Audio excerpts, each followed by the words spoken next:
Hey everyone. First of all, this is going to be another emotional ramble, but I'm always honest with you guys, and I speak from the heart, and I'll always continue to do that. Got my own little tripod going on with the pole here. I'm just in the hospital garden because I need to come outside because I wanted to scream. I wanted to be good news. Sorry, today, but I'm not. I'm this close to tears. Just had the ward round, and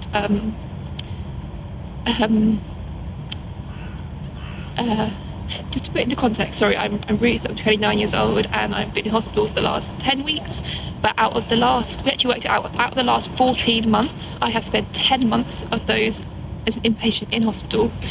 Not had Christmas at home for many years, and I thought this year would be different.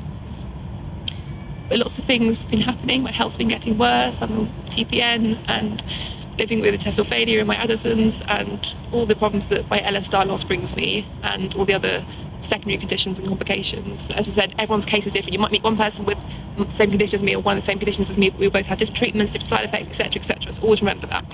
But for me, I was this close to home, and then one of my jejunal tubes broke. My jejunum tube in my jejunum, in your small bowel, and I can't get it fixed until basically January, unless there's a tiny chance that I might be on the emergency list this week. But there's industrial striking on Wednesday, doctor strike, all juniors, and obviously it's the emergency list, so it could be 2 days, it could be 2 weeks. But yeah, we thought we could get me home in between. We can't because of my medications I need to have in hospital, and they won't prescribe them at home because it's only for end of life care, like literal end of life care. Even though I'm a young woman who actually is living with a condition that is life limiting, that is limiting her life, and she's told quite a lot how life threatening it is, how serious it is, how these treatments are shortening her life, how quality of life matters. But then there's too much red tape because it's outside the box, because I'm not specifically end of life care, so I can't have those treatments at home. So I've got to stay in hospital all through Christmas and New Year. And I'm in my specialist hospital, so I'm not even really close to home. Sorry, I said I would cry, but it's okay to cry. Good thing I'm saying that because I am full of tears right now. I don't know how I've got any tears left because I've cried a lot. But yes, it's very complicated. It's a very basic outline of it. And doctors do care. They're trying their best. They really are behind the scenes. I know that. But it just really sucks because I don't want anything extraordinary. I don't need big presents or gifts. I don't need those big things. I just need to be with my family and at home. And my grandparents are... my parents are falling over. My grandparents aren't too well as well. They're getting older, so every year is precious for them as well. And then I feel like it's my fault because all I do is bring illness and problems, and my parents' lives just get their lives are in hospital too. You know, friends come and go and leave, and I've got amazing friends who do stay, and I love and appreciate you all, but I've also lost people too. They stay for a bit and then they go, and I'm still sick, but I'm not dead yet. Yeah, there's no date for death, but the condition I live with is life limiting, but not limiting enough the treatments to go over that red tape. So much red tape. And again, it's not anyone's fault. It's just how it is. But yeah, it just sucks. And today I'm positive most days, I really am. But today it really effing sucks. And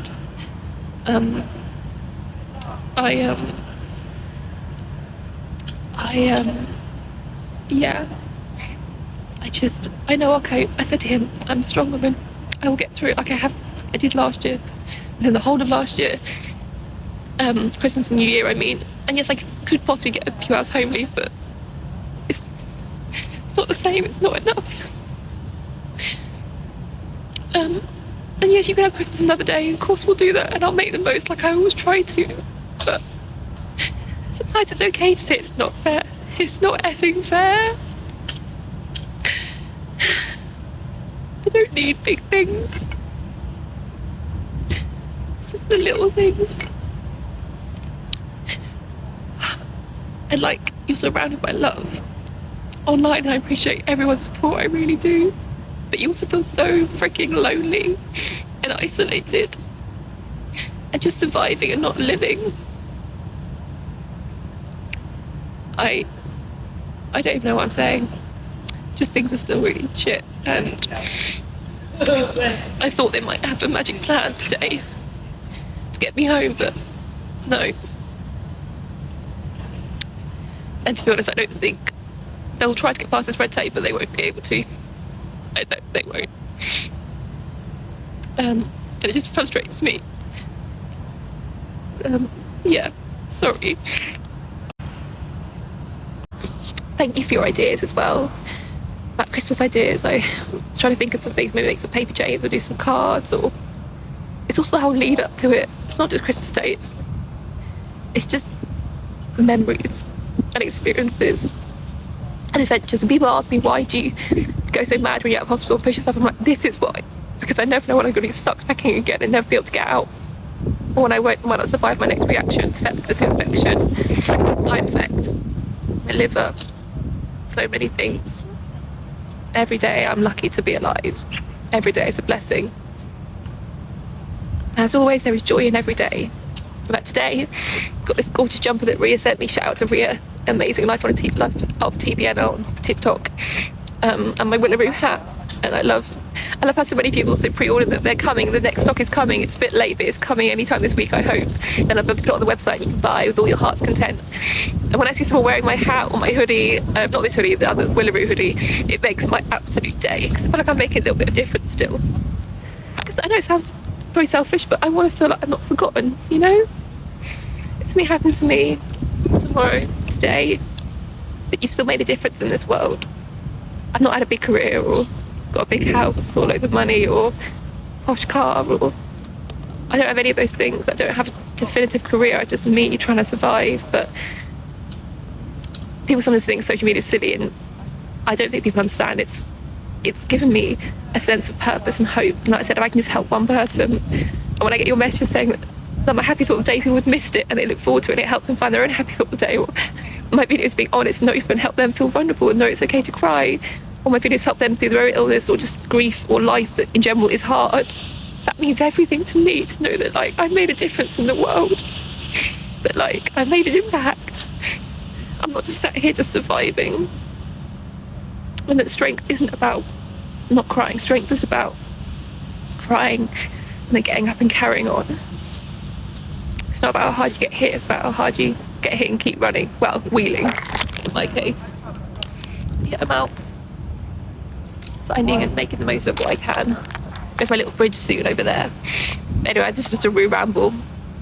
Hashtag Roo Crew, you know the drill. Oh, it's quite cold, as people say. I know, I'm the girl who always wears shorts and log socks because I love my log socks. I'll find a way through. Maybe we'll have a miracle and I'll get on the emergency list this week. But if I don't, then... And if they can't get through this red tape, which I don't think they will. I mean, one doctor suggested to me, we can only give you this certain meds orally. I was like, there's a reason why I have so many feeding tubes and lines. And I've been under these treatments for years, because when I end up, I don't absorb and I end up vomiting and I can't, like, hello? Like, it's not obvious. If it was that obvious, I'd be out the door, wheeling away. Sorry. Oh, God, I dropped the phone. Sorry. It's just sometimes people say those things they don't think, or they don't know your case.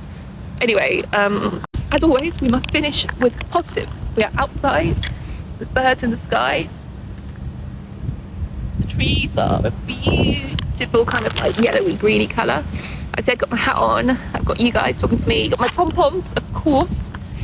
But I need some more lights. I need some more fairy lights. I want one of those lights. You know when you have, when I was a kid, you had like stars on like, you know, that light up, glow in the dark. I need to find some of them, but they're really expensive. But I'll try and find some somewhere. Maybe light up my room a bit more.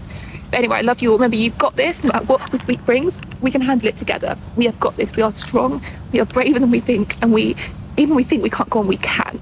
We've got this far, we can keep on going. I believe in all of you. You have got this. You are amazing, just the way you are. You are fabulous. Just keep on swimming if you can't swim. Just float. I always think people actually say that when I say, if you can't swim, what do you do? I'm like, I think if people are going to say that to like a concert, just float, Ruth. Hashtag Roo Crew. I love you all. You've got this. Mwah.